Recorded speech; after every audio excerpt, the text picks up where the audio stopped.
wisdom, prudentia, justice, justitia, temperance, temperantia, courage. fortitudo. Applying ancient philosophy to modern life, this is the Sunday Stoic.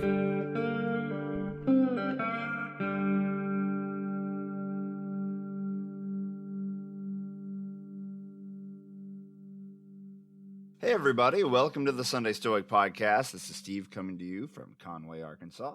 Hope all is well. We have a new puppy. Life is chaotic. I don't know what we were thinking, but it lets you realize on a daily basis that there are very few things you control when you have a wild puppy in the house that you're trying to train. Anyway, school is out. I'm enjoying the fact that I don't have to be at school every day, but I am going to be a full-time stay-at-home dad this summer.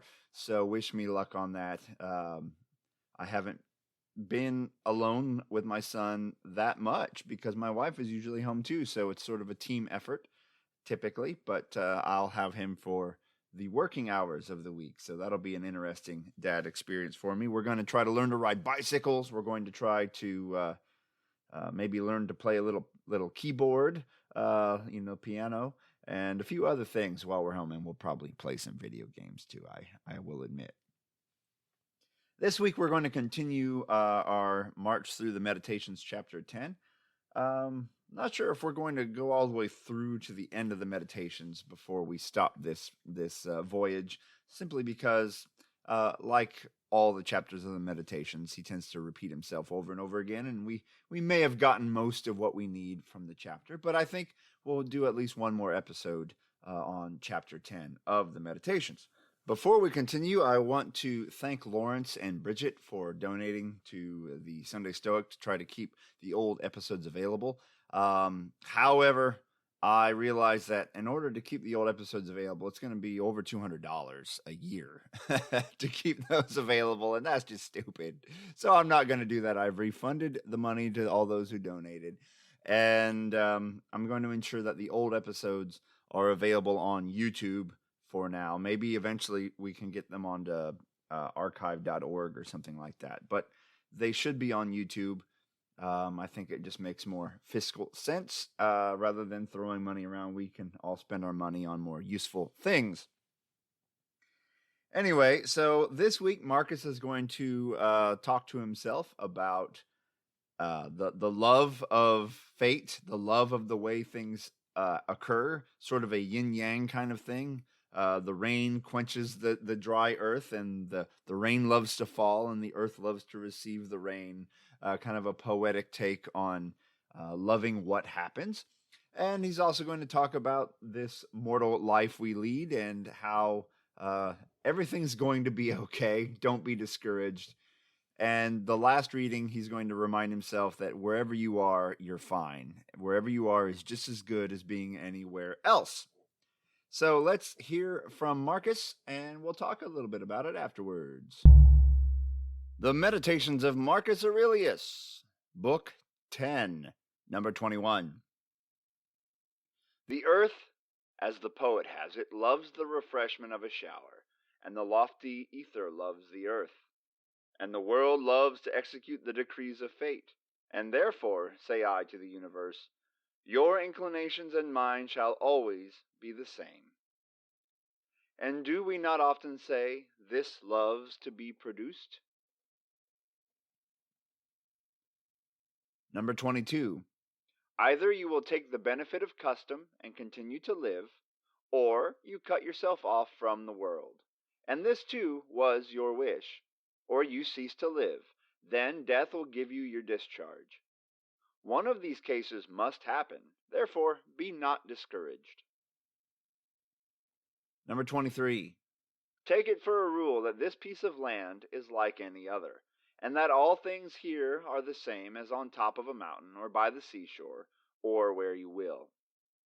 In this case, as Plato observes, the walls of a town and the enclosure of a sheepfold may be much the same thing. Well, the earth loves to receive the benefit of a shower. The sky loves to rain for the earth. Marcus here is putting words into night language, as the author Michael Dowd puts it. He wrote the book thank God for evolution and has a lot of resources. He is a Christian, but a naturalist Christian, doesn't believe in the supernatural. But he does believe in putting things, re-enchanting the world by putting things into different terminology when you want to reflect on things from that angle. For example, I'm not going to the grocery store. I'm going on a quest to find sustenance. I'm not going to teach students, but I'm going to go inform my apprentices about the workings of the cosmos, right? It's using the language of religion or deep philosophy, metaphysics, or whatever it is to bring enchantment back into life, because we often couch things in dry, boring language, and we don't connect to it at an emotional level often with that kind of language. So Marcus is sort of doing that here. Although he may literally believe it, and maybe you do as well, but the logos permeates the universe and causes things to happen as they should. And therefore, the sky's not just raining, but it loves to rain, and the earth loves to receive water. And he says he will then align his desires with that of the cosmos, making this unified whole where he loves his fate. He loves the fate, the interconnected realm of fate around him. It's what's supposed to happen. It's what should happen. It's what's for the best. And he says, do we not often say this loves to be produced? That's sort of like a saying, like, that's the way it goes, or that's how it happens. But instead of just that's how it happens, it's that loves to happen that way. Once again, couching it into this language of reminding himself of the interconnectedness of fate from the Stoic perspective, this interconnection of causes, and that it's for the best, and therefore everything loves the way things happen. Of course, we could say if you're not into the the logos and things of that nature, I don't think a squirrel loves to be eaten by a hawk, or we don't love it when we become ill. But we can say that's the way of nature, that's the way of fate, and we can't control these things and accept them from that angle. And may not be able to get to the level of the love Epictetus talks about, where we should love our fate, but we can work in that direction. He says in the next reading, take the benefit of custom and continue to live. I think the way I read that is continue to do your job as emperor, because, it's so hard though. Oh, all these people complaining, all this backbiting, all these politics, this sucks. But you can just do what you're supposed to do, the custom, keep on doing your job, or you can just sort of retire from the world, but that's not a very Stoic thing to do. Or eventually you're going to cease to live. I don't know if he means you can take your own life. It seems to me here that you can eventually, death will give you your discharge. And one of these things will happen at any point here. You're going to continue to do your job. You can leave like an Epicurean might, or you can die. Eventually you're going to die. And that's the fate. That's something you should love to have happen. And therefore don't be discouraged.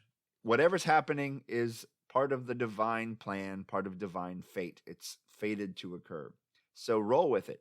It's easy for us to forget our philosophy on a day-to-day basis. Like, I gotta go to work again. My kid's screaming again. Or in my case, we got a new puppy. What the hell was I thinking? Oh my gosh, it's chewing on my shoe again. And forget about, there are things in my power, things that are out of my power. Okay, I can do this. Do not be discouraged. I got this. Okay, back on track. And that's what he's sort of doing here, reminding himself of his philosophy. Keep on trucking. Things are going to work out. Things are for the best. Keep on trucking. Use your philosophy. Don't be discouraged. And I think that's kind of what he's getting at in this reading. In the third reading, take it for a rule that this piece of land is like any other, etc., etc. What he's saying here, once again, is the grass is not greener on the other side of the fence. That's you lying to yourself. Wherever you are, you are. If you're in heaven, you can make it into hell if you bring your own personal baggage with you. If you're in hell and you have the right attitude, it can be pretty sweet. So he's saying, come on, wherever you are. You're fighting the Germanic tribes in Austria, or what will become Austria. Okay, well, this is as good a place to be as anywhere else. If I go home, I'll still be in the middle of backbiting and fighting, and I'll still have my own problems, and I'll find reasons to hate it. I personally wish I lived closer to my parents. if I could come up with a job that I could do where I could make a living and be closer to them, I would highly consider it simply because I like having family nearby. I wouldn't mind having someone to watch my kiddo, my son, when my wife and I want to go do something. Um, I wouldn't mind having that support and that emotional support and just physical support. But our jobs are here. They're not the best paying jobs or anything else, but they're what we do. They're the jobs we have, and and it's hard to find other jobs in the fields we do. So we're here. Now the issue is, it would be handy for my son to have those benefits, even more so than my own. I think of things from my own perspective. I think of how happy I might be if I had those benefits of family. But studies show that when you move and have a situation like that, your happiness does spike. You move to a new place, you move to the mountains, you move to the sea, you move closer to family.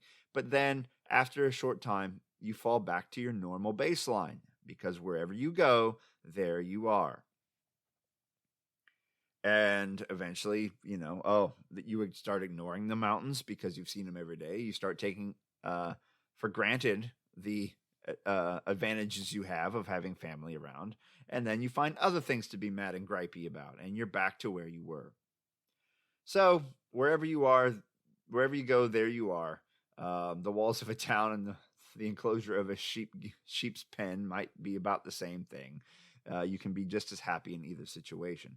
Now, bear in mind, if you're in a war-torn area or an abusive situation, get the hell out now, right? If you can, get out. We're not talking about that. We're talking about situations of our own creation, in our own minds, typically, and we think happiness lies somewhere else. I know people who are chronic travelers. I think for the same reason. A, they have more money than they know what to do with, a situation that I cannot imagine. And B, it's like getting away from their home and their stuff is the most important thing in their life. Now, traveling can be very enlightening and helps reduce bigotry and helps foster an understanding. So I don't want to knock travel. But traveling just to get away from things, trying to find happiness around the next corner, that is a problem. So what lessons can we draw from these three very different lessons? One, maybe you can put things into night language to help re-enchant your life a little bit. Putting things in the, rather than the dry language of science, which is important, and I'm a scientist. I love science, but you can relate to things more emotionally if you put things into the language of, and you're doing it. You're not pretending like this tree knows you're there, but you can say, "Hello, tree. Thank you for the oxygen." Things like that. Putting things into that language, relating to things at an emotional level can be useful. Remembering your philosophy whenever you get discouraged and bring yourself back on track. That's the theme of the second reading. And from the third reading, find happiness where you are. Unless there's something that has to change, then change that thing. But find happiness where you are, because moving to find happiness, if you're in a fairly stable situation and the unhappiness is an internal part of you, moving likely will not fix it. It will not bring contentment. That is something you need to work on from within, not from without. All right. Thanks, everyone who has written into the show. I've got some great emails lately. I want to thank those who have written in and sent me advice on journaling and lots of other cool things. Thank you to Lindsay Brandon for writing in, telling me about the book she's written. You can check out that book and her work, www.lindsaybrandon.blogspot.com. A work that may help you get into journaling and things like that. So check that out. And thank you to everyone else who has written in to give me words of encouragement, words of thanks. I really appreciate it. I don't need constant praise, please, but it is awesome to hear from folks who get something out of the work that I put out into the universe every week, and I thank you. And Jace, it's good to hear from you again. If you happen to catch this episode, keep up the good work. Jace is always studying Marcus Aurelius with some of his his comrades, and it's a very impressive work you're doing. And once again, thanks for co-hosting the show or taking over for a week or two for me back in the day. Anyway, everybody, this has been Steve with the Sunday Stoic Podcast. Have a great week. Put this stuff into practice, and don't forget to seize the day. Carpe diem.